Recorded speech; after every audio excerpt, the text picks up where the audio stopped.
que se retirem atos que são absolutamente dispensáveis no processo. Então, o princípio da celeridade, ele difere muito do princípio da duração razoável do processo. Atos que são dispensáveis, gente, são aqueles atos que são desnecessários para que o juiz forme o convencimento. Olha só, se nós temos um processo que ele é meramente de prova documental, para que eu vou pedir uma audiência de instrução e julgamento?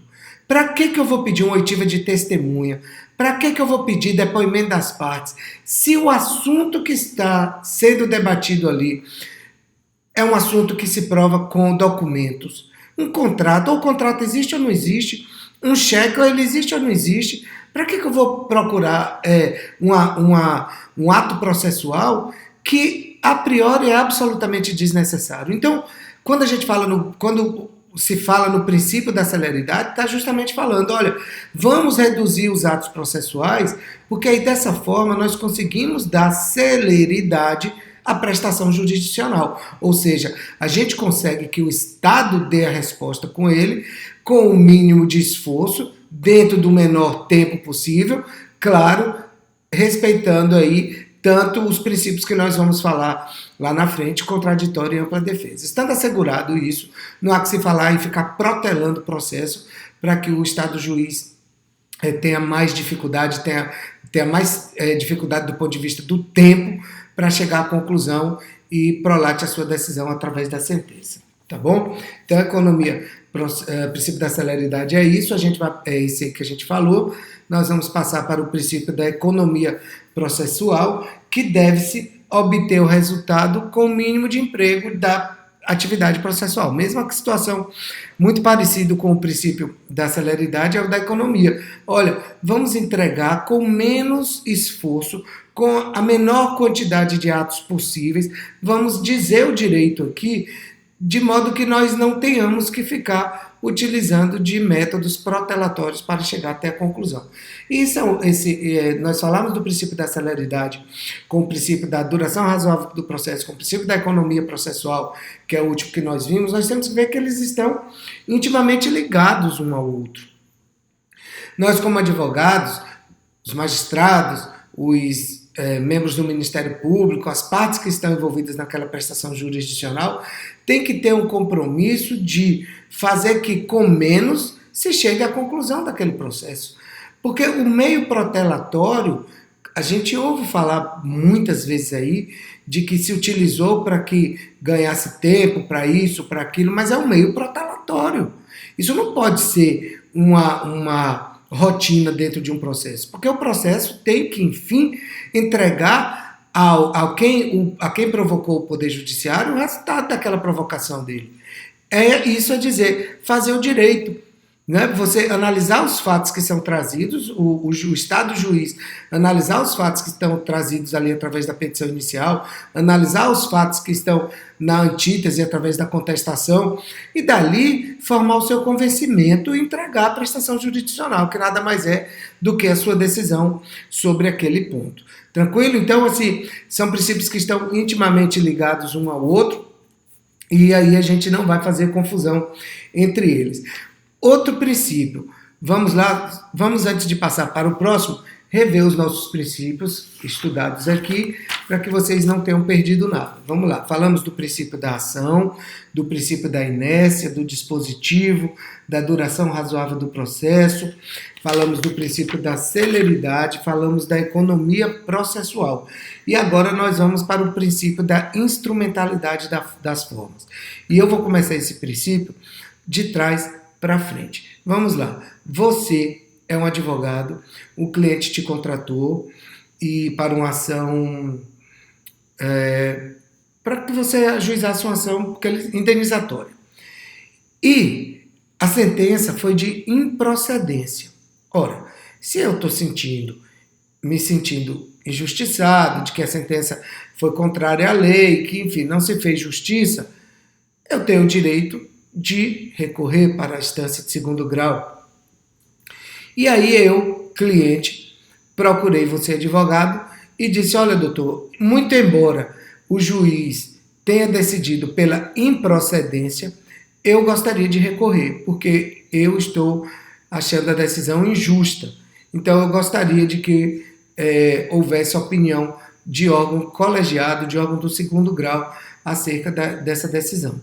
Tudo bem? Então o advogado diz, não, tudo bem, vamos então recorrer, tem algum honorário para pagar? Tá pago, tá aqui, tudo certinho. E na hora, o advogado, ao invés de colocar o nome recurso de apelação, que seria o nome do recurso para a decisão no âmbito do processo civil, obviamente, para a decisão de primeiro grau, ele coloca lá recurso extraordinário. Ele erra o nome do recurso. Muito embora tenha fundamentado, tenha falado lá na sua análise dos fatos, né? nas suas razões dos fatos, ele colocou, ele pagou o preparo, ele pagou as custas, mas na hora ele colocou como recurso extraordinário, que seria um recurso de competência exclusiva do Supremo. Ora, gente, esse advogado perdeu tudo em razão disso? De ter errado o nome? Não perdeu. O princípio da instrumentalidade das formas diz o seguinte, o que nós estamos olhando aqui, o que nós estamos só pesando e dando maior valor à análise é o direito material que está em jogo e não o direito processual. Pelo princípio da instrumentalidade das formas, eu vou analisar o seguinte, o advogado errou o nome, colocou o nome de recurso extraordinário quando deveria ser um recurso de apelação, mas isso não interfere em nada no direito material que está sendo pleiteado. Então, pelo princípio da instrumentalidade das formas, o órgão jurisdicional vai receber esse recurso, porque ele tem todos os critérios do recurso de apelação, apenas foi nominado como recurso extraordinário e o processo vai seguir normalmente. E o recurso vai ser recebido e vai ser analisado pelo órgão colegiado. Provido ou não provido, mas ele vai ser recebido. Então, na instrumentalidade das formas, eu fiz primeiro um exemplo para vocês entenderem, mas é que ele dá maior relevância ao direito material que está sendo discutido nos autos. Então, se ele fosse se a gente tivesse aí, e o CPC está muito nessa parte instrumental, esse CPC de 2015, se nós estivermos analisando que porque eu errei o nome de um recurso, eu perdi a oportunidade de ser reanalisado, aí eu estou dando mais valor ao direito processual, estou sendo extremamente formalista, do que discutir o direito material do cidadão que está ali posto. Tranquilo? Deu para compreender? Instrumentalidade das formas. Olha, eu errei, mas as características estavam da peça certa. Então, beleza, nós vamos receber essa peça. Tranquilo? Vamos dar uma olhadinha no Código de Processo Civil. Artigo 188. Primeiro a gente vai começar pelo 188. Deixa eu pegar aqui. Vocês estão vendo que eu dividi o vídeo em partes. Na verdade, eu ia dividir com meia hora, mas ele dividiu sozinho. Tá bom, não tem problema não. Dividiu com 17 minutos. E agora nós estamos aqui já a 8. Vamos lá no artigo 188. Olha o que ele diz aqui pra gente. Está no capítulo dos atos processuais. Os atos e os termos processuais independem de forma determinada, salvo quando a lei expressamente a exigir, considerando-se válidos os que, realizados de outro modo, lhe preencham a finalidade essencial. Tá vendo? Eu preenchi a finalidade essencial. Eu coloquei as razões do recurso, eu fiz o preparo do recurso, mas na hora eu coloquei outro nome. E isso não vai me prejudicar. O artigo 277 vai no mesmo caminho. 277, a gente viu ali o 188, agora nós estamos indo no 277. 277 traz para a gente assim, ó. Quando a lei prescrever determinada forma, o juiz considerará válido o ato, se, realizado de outro modo, lhe alcançar a finalidade. Compreenderam que o que importa é a finalidade, não é a forma? Se nós estivéssemos dando valor à forma, nós estávamos dizendo, olha, primeiro eu vou olhar o processo, depois eu vou olhar o direito que está sendo discutido. Ora, ninguém vai discutir processo numa ação, a gente vai discutir uma violação de direito. Então, quando nós pensamos em princípio da instrumentalidade das formas, nós estamos pensando numa correção de pensamento, numa correção de doutrina, numa correção de formato do que o Código de Processo Civil nos traz. Ele traz muito claramente que o que se tem que olhar primeiro é o direito que foi violado e esse precisa ser analisado. Princípio da imparcialidade do juiz, uma garantia de que o juiz tem que agir com lisura e não vai direcionar para qualquer uma das partes a decisão desse processo, com base na vontade dele, não é, gente? Aí a gente falar de princípio da imparcialidade do juiz, nós estamos dizendo o seguinte: ele precisa ser um juiz imparcial. Mais ou menos como o árbitro lá da arbitragem, né? A gente confia plenamente, a gente entrega a nossa demanda para que ele nos entregue uma resposta. Então, quando nós falamos de princípio da imparcialidade do juiz, é que nós, autor e réu, esperamos que ele seja imparcial. Vamos lá no artigo 95 da Constituição Federal. Anotem aí, Constituição Federal, artigo 95. Que é que ele fala aqui? Lembre, Constituição Federal, também chamada de Carta Magna, Lei Maior, tá vendo? Na prova, então, se cair uma pergunta falando de Lei Maior, falando de Carta Magna, nós estamos falando da Constituição Federal do Brasil. Olha as garantias dos juízes previstas aqui no artigo 95, viu? Da Constituição Federal.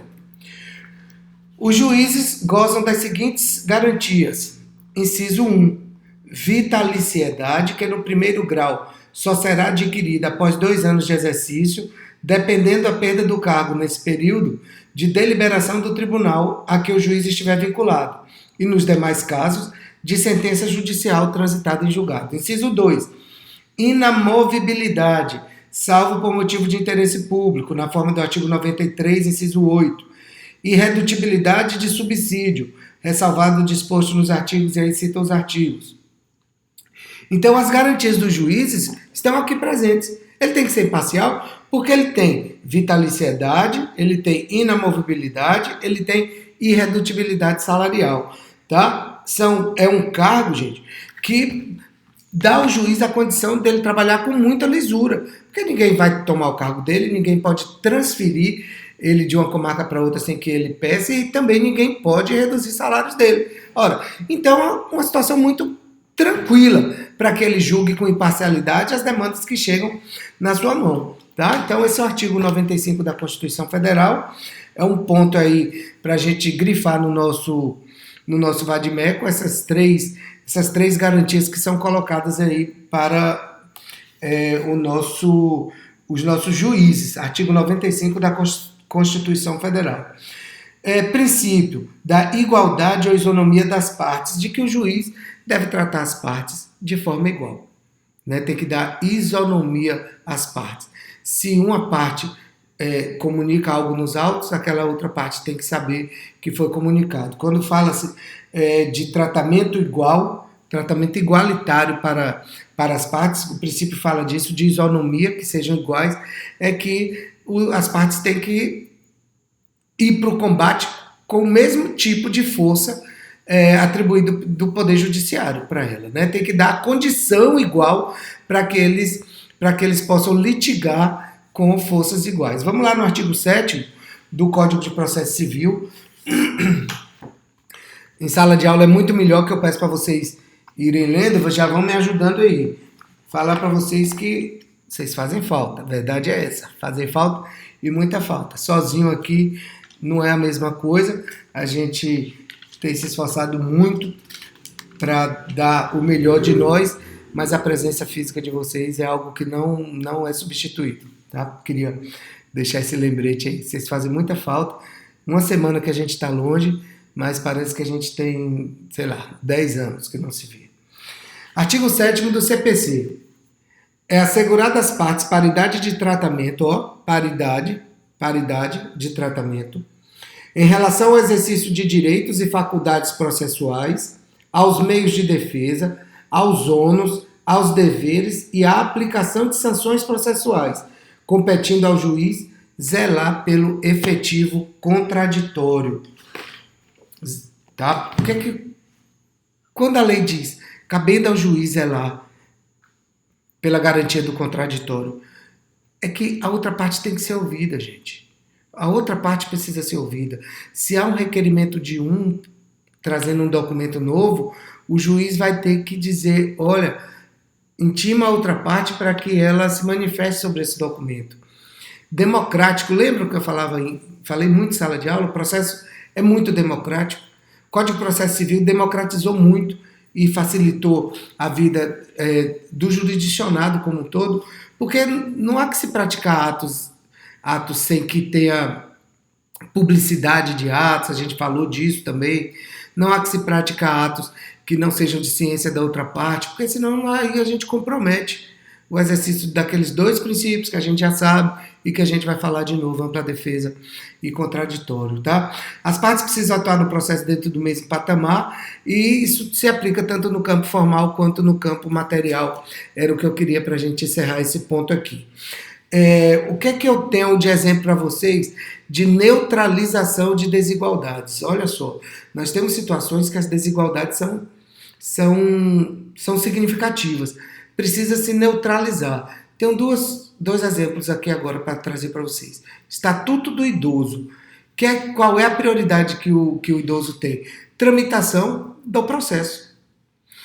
Quando nós, advogados, vamos ajuizar uma ação, os próprios sistemas eletrônicos da justiça já tem lá dizendo para você assinalar se é idoso, né, para que assinalando aquilo ali você consiga dar uma tramitação mais célere, e o outro, o Código de Defesa do Consumidor, que inverte o ônus da prova. Tá? Então, são duas garantias que nós temos em leis aí, dois exemplos de situações que procuram dar uma paridade na situação. O Estatuto do Idoso diz, olha, vamos tramitar rápido, prioridade por ser idoso, precisa garantir que esse direito seja efetivo para ele. E o Código de Defesa do Consumidor, quando inverte o ônus da prova, diz assim, olha, o consumidor é hipossuficiente, então quem vai trazer a prova não vai ser de acordo com o 373 do CPC. Vai haver uma inversão do ônus da prova e aí o fabricante, o fornecedor dos serviços é quem vai provar, de fato, é quem vai trazer as provas do processo de que ele não fez aquela conduta que está colocada ali pelo consumidor. Beleza? Isso aí está tranquilo? Ficou bem entendido? Vamos lá, seguindo. A parte tem que ter ciência de um processo através da citação, coloquei para vocês isso também.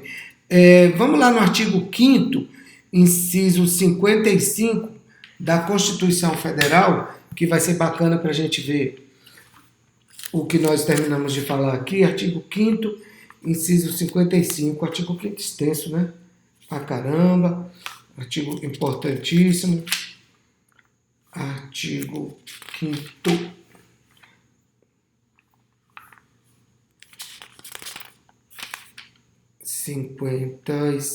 Aos litigantes, em processo judicial ou administrativo, e aos acusados em geral, são assegurados o contraditório e a ampla defesa com os meios e recursos a ela inerentes.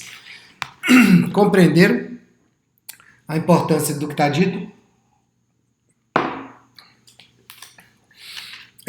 No CPC vocês vão dar uma olhadinha sobre esse item também nos artigos 7, artigo 7º, 9º e 10.